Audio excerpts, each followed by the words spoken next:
ഇവരുടെ കളി മൂലം ഗൾഫാക്കെ തകരും. കാരണം വെച്ചിട്ടുണ്ടെങ്കിൽ ഇപ്പോൾ അറബികളെ മൊത്തം ഈ ഗൾഫ് കൺട്രീസിനെ ഇവർ പറഞ്ഞു പറ്റിച്ചിരിക്കുകയാണ്. കാരണം ഇറാനിലിപ്പോൾ നാഥനില്ല കളി വട്ടക്കളി പോലെയായി. ആരുമില്ല നേതൃത്വത്തിൽ. രണ്ടാമത്തെ ആളെയും ഇവർ വധിച്ചു. അപ്പോൾ ഇങ്ങനെ വരുമ്പോൾ ഇവർ തോന്നിമാരി പല സ്ഥലങ്ങളിലേക്കും ഈ മിസൈലുകളും ഡ്രോണുകളൊക്കെ ഇങ്ങനെ അയച്ചുകൊണ്ടിരിക്കുകയാണ്. ഈ സമയത്ത് തന്നെ ഈ അണുവായുധ കേന്ദ്രങ്ങളും ഈ ഇസ്രയേൽ ആക്രമിക്കുന്നുണ്ട്. അവിടെ അണുചോർച്ച ഉണ്ടായിക്കഴിഞ്ഞാൽ എന്തായിരിക്കും? ഗൾഫ് മേഖല മൊത്തം തകരില്ലേ? എന്താ അവർ കാണിച്ചുകൊണ്ടിരിക്കുന്നത്? ഈ അണുവായുധ കേന്ദ്രങ്ങളൊക്കെ അടിച്ചു കഴിഞ്ഞിട്ടുണ്ടെങ്കിൽ ഇസ്രയേലിനും അമേരിക്കയ്ക്കും പ്രശ്നമല്ല, അവർ വളരെ ദൂരെയാണ്. പക്ഷേ ഈ ഗൾഫ് കൺട്രീസ് അങ്ങനെയല്ല, തൊട്ടടുത്തല്ലേ കിടക്കുന്നത്. അപ്പോൾ അവിടെയൊക്കെ ഇതുപോലെ അണുചോർച്ച ഉണ്ടായിക്കഴിഞ്ഞിട്ടുണ്ടെങ്കിൽ ഈ രാജ്യങ്ങളെല്ലാം നശിച്ചു പോവില്ലേ? എന്ത് ഗ്യാരണ്ടി ഉണ്ടായിട്ടാണ് ഇവരിതൊക്കെ ഈ അമേരിക്കയുടെയും ഇസ്രയേലിൻ്റെ കൂടെ നിന്നത്?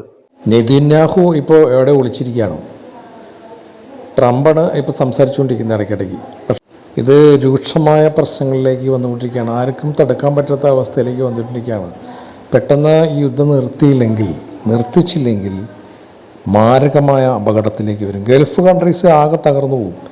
ഇപ്പോൾ തന്നെ ഈ പെട്രോളിന് വില വർദ്ധിച്ചു. രാജ്യാന്തര വിപണിയിൽ $65 ഇപ്പോൾ ഒരു ബാരലിന് $82. അതുപോലെ എല്ലാ സാധനങ്ങളും വില കൂടാൻ തുടങ്ങും.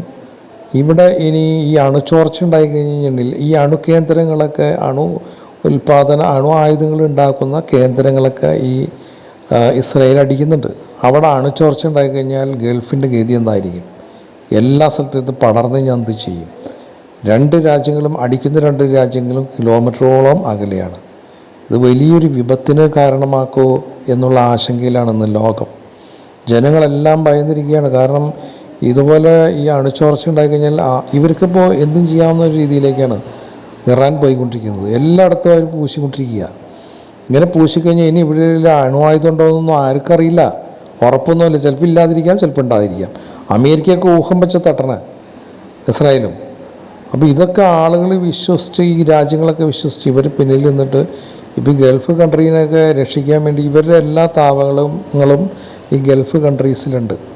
അതാണ് ഇറാന് ഇവരോട് പക.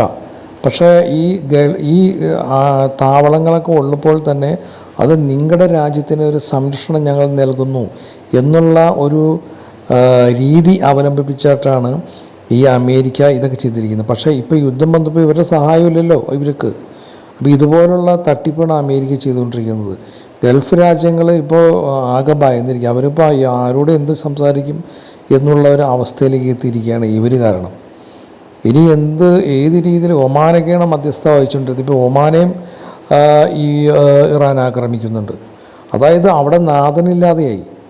അപ്പോൾ അവർ കത്തിച്ചിങ്ങനെ വിടാണ് എല്ലാ സ്ഥലത്തേക്ക്. ഇത് വലിയൊരു വിപത്തിലേക്ക് എത്തിക്കും എന്നുള്ളതാണ് ഇപ്പോഴത്തെ അവസ്ഥ കണ്ടിട്ട് കാണാൻ കഴിയുന്നത്.